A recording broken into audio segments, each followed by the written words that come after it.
Please paratha आज कैसे हैं आप लोग? आई होप आप सभी अच्छे होंगे, स्वस्थ होंगे और मैं स्टोरी लाइन को एंजॉय कर रहे होंगे। तो जो कोई भी मेरे चैनल पर न्यू आ रहा है, प्लीज़ मेरे चैनल को लाइक शेयर सब्सक्राइब करना मत भूलिएगा।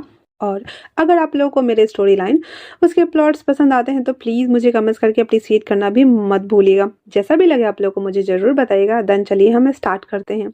जहाँ लास्ट पार्ट में हमने देखा कि जो हमारा तेते था अपने मॉम के रेस्टोरेंट से खाने पीने का सामान जिसकी उसकी हेड मैम जो थी उसने ऑर्डर करा हुआ था, तो वो उसके डिलीवरी बॉय के तौर पे पार्सल करने के लिए उनके साथ उसके स्कूल आता है। जब वो स्कूल आता है तो स्कूल के गार्डन को खेलने का मैदान को हर चीज़ को देख कर के ना तेते को ना अपनी पुरानी बीती बातें याद आ रही थी और वो थोड़ा सा भावुक हो उठा था। तभी जो उसकी हेड मॉम थी ना वो कहती, अरे वो तो जंकुक है ना?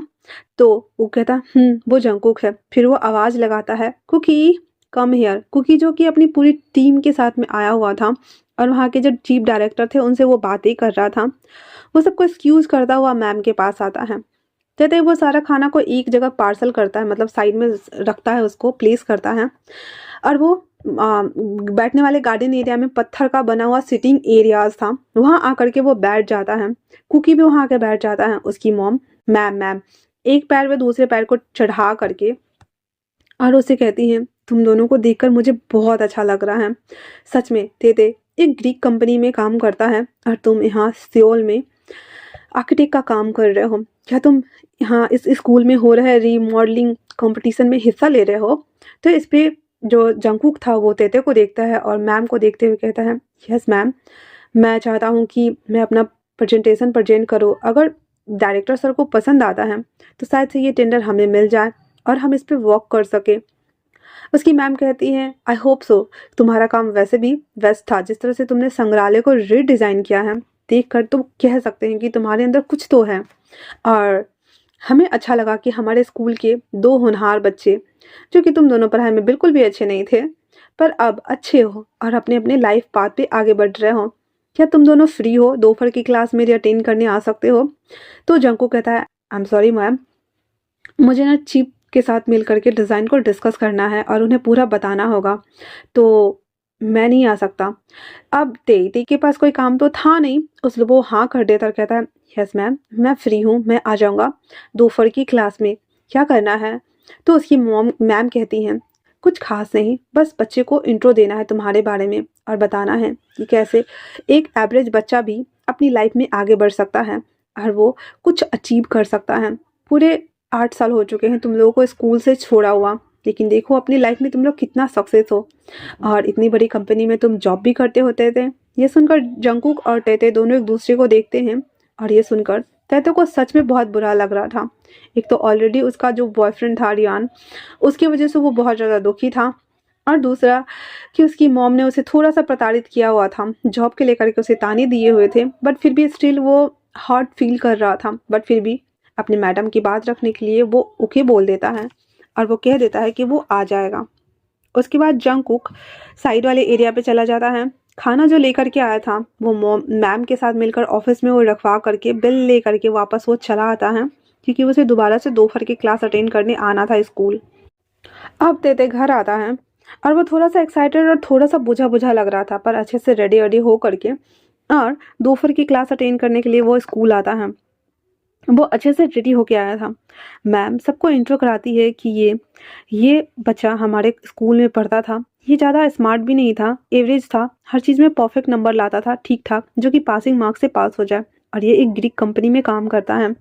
फिर जो वहाँ पे बच्चे थे ना वो बहुत सारे सवाल करते हैं तेते से और तेते सारे बच्चों को अच्छे से जवाब देता है और कह देता है कि हाँ, वो जॉब करता है, उसका एक्सपीरियंस ऐसा रहा। तभी एक लड़की कहती है कि मान लिया कि ठीक है आपका जो भी था वो सब आपने ड्रीम अचीव किया और अभी आप यहाँ पे हो, पर आपके हाई स्कूल में आपका क्या ड्रीम था? इस पे वो बताता है कि मेरा कोई ड्रीम नहीं था, मैं बस पढ़ाई करना चाहता था और बस पढ़ाई करते चला गया और जैसे-जैसे अपॉर्चुनिटी मेरे हाथ लगती गए, मैं उस अपॉर्चुनिटी को कैच करता गया। लाइफ में कभी भी अच्छा या बुरा नहीं होता है, हमें उसे अच्छा या बुरा बनाना होता है। एक परफेक्ट लेसन के साथ में वो उस अपनी क्लास को वो कॉपी करता है, समाप्त करता है एंड देन वो वहाँ से जाने को होता है। तभी मैम कहती है उसकी कि हम बहुत खुश रहते थे कि तुम इतने बड़े कंपनी में काम करते हो और तुमने इतना कुछ अचीव किया, बच्चे के सामने में तुम एक आइडल प्रेजेंट कर रहे हो ताकि वो लोग भी मोटिवेट हो सके और अपने लाइफ पाथ पे आगे बढ़ सके। ये बात सुनकर तेते को बिल्कुल भी अच्छा नहीं लग रहा था और वो ग्रीड करता हुआ मैम को वहां से वो बाहर निकल के आ जाता है। बाहर निकल के आने के बाद वो जब जा ही रहा होता है तो दूसरी तरफ हम देखते हैं जो कुकी था वो स्विमिंग पूल वाले एरिया को इंस्पेक्शन कर रहा होता है। जब वो पानी को देखता है तो उसे कुछ पास्ट की याद आती है। जब वो स्विमिंग फर्स्ट टाइम सीखने आया था तो उसे स्विमिंग नहीं आती थी, पहली बार में कोई सक्सेस नहीं होता है, ये बात उसे पता है अभी। और वो डूबते डूबते बचा था और उससे जुड़ी कुछ बातें भी उसके सामने फ्लैशेस हो रही थी। तो वो भी वहाँ से अपना मन और बोरिया बिस्तर समेट कर बाहर आता है तो देखता है कि तेते वहाँ से जा रहा है। उसे वो आवाज़ लगाता है लेकिन तेते तो थोड़ा सा अपसेट हो चुका था और उसकी आंखों में आंसू लबालब भरे हुए थे, इसीलिए वो वहां से बस निकल के जा ही रहा था। तभी उसके गर्दन को मोड़ते हुए स्कूल के पीछे वाले एरिया की तरफ लेके जा रहा होता है। तो तेते कहता है ये क्या कर रहे हो, मुझे छोड़ो, मुझे नहीं जाना पागल लड़के। लेकिन कुकी उसकी एक भी बात नहीं मानता और उसको लेकर के एक बड़े से पेड़ के पीछे आता है जो कि बहुत पुराना बर का पेड़ था। फिर वहां पे वो बेलचा लेकर के खुदाई करना शुरू करता है और कहता है तुम्हें पता है जब हम स्कूल छोड़ने वाले थे तो हम यहाँ पे टाइम कैप्सूल गाड़ा हुआ था, हम टाइम कैप्सूल को निकालने वाले हैं ना, है ना। तेते कहता है मेरा मूड बिल्कुल भी नहीं है, छोड़ो, मुझे टाइम कैप्सूल नहीं निकालना है। इस पे वो कहता है पर मुझे देखना है हमने उसमें क्या लिखा था। और इतना बोल करके वो खुदाई करता है और उसको जबरदस्ती कहता है खुदाई करो करो करो। हरना चाहते हुए भी तेते को भी खुदाई करना पड़ता है और वो दोनों टाइम कैप्सूल के लिए उस जमीन को गड्ढा खोदना स्टार्ट कर देते हैं। लेकिन तेते का मूड बहुत ज़्यादा ऑफ था, इसीलिए वो कहता है मुझे टाइम कैप्सूल नहीं ढूंढना है। तो कुकी भी उस पे गड्ढा पे मिट्टी डाल देता और कहता ठीक है हम घर चलते हैं। तब तक तेते वहां से उठ के निकल के जा चुका था। कुकी पहले तो उस गड्ढे को देखता है और जाते हुए तेते को देखता कहता है ये लड़का भी ना हमेशा बस अपनी मन की करता है, मैं तुम्हें दोबारा लेने आऊंगा, यकीन मानो। और इतना बोल करके उस टाइम कैप्सूल के ऊपर थोड़ा सा और खोदता तो शायद वो मिल जाता, पर सारा मिट्टी डालकर उसे ढक देता है पत्तों से। और वहां से उसके पीछे वो आ जाता और कहता है मेरे साथ तो चलो, मैं भी तो बोर हो रहा हूँ। इतना पकड़कर उसका हाथ पकड़ता है देन उसे ले जाने लगता है। तेते को पहले गुस्सा आ रहा था लेकिन उसे सच में अभी किसी की सख्त ज़रूरत थी और वो कुकी के साथ बहुत ज़्यादा कंफर्टेबल था और उसे देखते हुए उसके साथ वो दौड़ लगाना शुरू कर देता है घर जाने के लिए। अब वो जब घर आता है तो उसके पास कोई काम धाम तो था नहीं और उसकी मॉम को अच्छे से पता है कि हाँ उसके बेटा काम करने के लिए आई मीन कि वो वर्कोफ्लॉलिक है तो वो ऐसे रह नहीं सकता है। तो उसे ज़्यादा दिन तो वो यहाँ रहेगा नहीं, वापस से वो यूएसए जाएगा ही जाएगा काम करने के लिए। तो उसकी मॉम डैड दोनों बात कर रहे थे कि हम ना तेते के ऊपर प्रेशर नहीं बनाएंगे, उसे जो करना है करने देंगे। तेते का भी सेम यही हाल था, टीवी देखना, फूड डिलीवर करना, उसके अलावा फिर घूमने जाना, पार्क में जाना, इसके अलावा उसके पास कोई काम था ही नहीं। वो करे भी तो क्या करे, उसको कुछ समझ नहीं आ रहा था, बोरियत भरा लाइफ उसका जा रहा था। और यहाँ पे जिमिना जो कि एक लाइफ सिवेरियर था, लाइफ सिवेरियर वाले काम में उसे बहुत कुछ देखना पड़ता था। तो आज वो एम्बुलेंस में जिसकी टांगे टूट गई थी और हार्ट का पेशेंट था उसको वो लेके जा रहा होता है, लेकिन रास्ते में बहुत भीड़ थी। वो एम्बुलेंस का सायरन बहुत तेज बजाता है लेकिन रास्ता क्लियर कर ही नहीं रहता क्योंकि ट्रैफिक बहुत ज़्यादा जाम था। तभी एक शख्स जो कि जिन है उसने एक हार्ट वाला टी शर्ट पहना हुआ था और बस उसकी बैक दिख रही थी जिमिना को। जिमिना बस उसको देख रहा होता है कि वो कौन है, पीछे से, आगे से नहीं। और वो जो जिन था ना वो सारे कार को ना थोड़ा थोड़ा बोलता है साइड होने के लिए ताकि बीच से ना एम्बुलेंस को निकाला जा सके। ऐसे करते हुए ना सारे कार को ना 1 किलोमीटर तक वो क्लियर करवा देता है एंड देन इशारा करता है कि पास करो। जिमी ना अपना एम्बुलेंस और अपने साथी को लेकर के उस एम्बुलेंस को वहां से वो क्रॉस कर जाता है, लेकिन अभी भी उसने स्टिल उसको देखा नहीं था। हल्का सा फेस उसने जिन का देखा था जहां से उसकी स्माइलिंग वाली लिप्स उसे नजर आ रही थी और जिमिना बस उसे देख के आगे क्रॉस कर जाता है। हॉस्पिटल आने के बाद उस पेशेंट को हॉस्पिटल में शिफ्ट करा करके वो लोग जब वहाँ से अपनी यूनिट की तरफ जा रहे होते हैं तो जिमिना कहता है अपने सीनियर से सर वो कौन था जिसने वो रोड क्लीन करवाया। इस पे वो कहता पता नहीं पर जो भी होगा इन फ्यूचर तुम्हें मिल जाएगा। जिमिना जो कि जिन से बहुत ज़्यादा मेस्मराइज्ड हो चुका था, ये दूसरी बार था जब उसने जिन को देखा था, अच्छे से नहीं बट देखा था।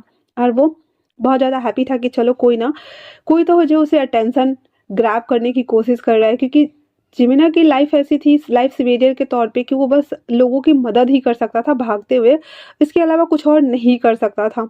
लेकिन फिर भी अभी उसके दिमाग में ना जिन को लेकर के बहुत सारे सवाल थे और वो बहुत ज़्यादा हैप्पी भी हो रहा था। बाहर आते वक्त वो सीधे जिन से टकरा जाता है और जिन उसको हाथों में फ्लाइंग बोर्ड की तरह कैच किया हुआ था। एक हाथ उसके दो जिन के हाथ में थे और एक टांग उठी हुई थी और कमर में जिन का हाथ था और उसके हाथ पीछे नीचे लटके पड़े थे। और वो कहता है मिस्टर आप वही हो ना जिसने रोड को क्लीन करवाया था?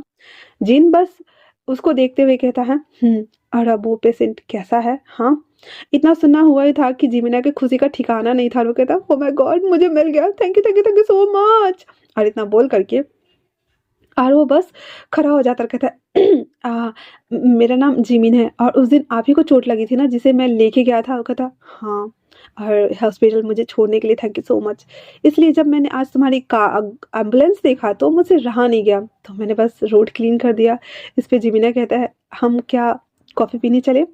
जिन कहता है, हाँ क्यों नहीं। और इतना बोल करके वो जो कार वैन वैन कॉफ़ी की दुकान नहीं होती है वहाँ आता है, एंड देन वहाँ से वो 2 कॉफ़ी बाय करता है, एक जिमिन को देता है, एक खुद लेता है और चेयर पे आके बैठ जाता है और कहता है, हाँ, तो उस दिन तुमने मेरी जान बचाई, आज मैंने वो एहसान उतार दिया, अब तो तुम्हारा नंबर मुझे मिलेगा ना? हाँ।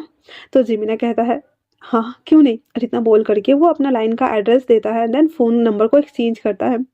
जिमिना बहुत ज़्यादा अंदर से हैप्पी फील कर रहा था कि चलो कोई तो है जो उसको अट्रैक्ट कर रहा है, ओह माय गॉड। और जिन स्माइल करते हुए इसके बालों को केयर्स करता है और कहता है, वो ठीक है ना? जिमिना हाँ में सर हिला देता और कहता है, कॉफ़ी ख़त्म कर लो, मुझे ऑफिस जाना होगा, ठीक है ना? जिमिना ओके कह देता है। जिन जाते हुए कहता है, शाम को मैं तुम्हें मैसेज करूँगा, रिप्लाई करना मुझे। जिन कह देता है, जिमिना कह देता है, yes thank you so much. और इतना बोलकर वो एक्साइटेड हो रहा था और मुस्कुरा रहा था पागलों की तरह। तभी इसका सीनियर उसको ढूंढते हुए आता और कहता है, क्या हुआ तुम्हें, ऐसे क्यों एक्ट कर रहे हो? हाँ, चलो हमें दूसरा केस के लिए जाना होगा। जिमिन कहता, ओके ओके सर। और उसके बाद वो लोग अपने एम्बुलेंस में बैठ करके दूसरे केस के लिए निकल जाते हैं। वहीं दूसरी तरफ 5-6 दिन हो गया था और उसको एक और नया टेंडर मिलने वाला था, इसीलिए कुकी आया हुआ था एक कंपनी में प्रपोजल लेकर के अपना। तो वहाँ के जो मालिक था ना वो थोड़ा रूड अरियल अकरू टाइप्स था और वो उसकी बात सुन ही नहीं रहा था। वो कह रहा था कि हम जो डिज़ाइन दे रहे हैं उस डिज़ाइन को आप कॉपी करो और इसी तरीके का बनाओ। लेकिन जो जंगकुक था वो सेल्फ रिस्पेक्टेड बंदा, वो बोल रहा था कि हम इस डिज़ाइन को कॉपी नहीं करेंगे, ये ऑलरेडी है। हम अपनी तरीके से डिज़ाइन को रिक्रिएट करेंगे एंड देन आपके सामने प्रेजेंट करेंगे। और इसी बात को वो बकझक हो रहा था। अब जो हमारा जंगकुक था उसके साथ काम करने के लिए सुगा था, सुगा उसका पार्टनर था। तो सुगा उसे कहता है, "हाँ, ऐसा मत करो यार, छोड़ो जाने दो।" तो वो कहता है, नहीं यार, मुझे ये सब नहीं चाहिए, मुझे अपना खुद का डिज़ाइन जो है वो रिक्रिएट करना है। इतना बोल करके वो कहता है, मैं अपने एम्प्लॉय से बात कर लूँगा। तभी वो कहता है, हाँ, सच में मानना पड़ेगा तुम्हें। और फिर उस मीटिंग को डिसमिस कर देता है वो और चला जाता है। उसके बाद सुगा उसे समझाते हुए आता है और कहता है, ऐसा कब तक चलेगा बताओ मुझे? हाँ, कब तक चलने वाला है ये सब? हम उस डिज़ाइन को ले लेते, उस प्रपोज़ल को ले लेते, धीरे-धीरे उस पे काम करते और बीच में अपना डिज़ाइन डाल देते ना। तुम समझते क्यों नहीं? हमारे यहाँ से ये भी प्रपोज़ल चला जाएगा तुम्हारे सेल्फ रिस्पेक्ट की वजह से। तो वो कहता है, देखो, मुझे मेरा काम बहुत प्यारा है, हम इस पे बाद में डिस्कस करेंगे। और इतना बोलकर वो वहाँ से जाने लगता है। तो आज के लिए इतना ही। कैसा लगा आप लोग को ये पार्ट मुझे कमेंट करके ज़रूर बताना। तब तक के लिए थैंक्स फॉर वॉचिंग।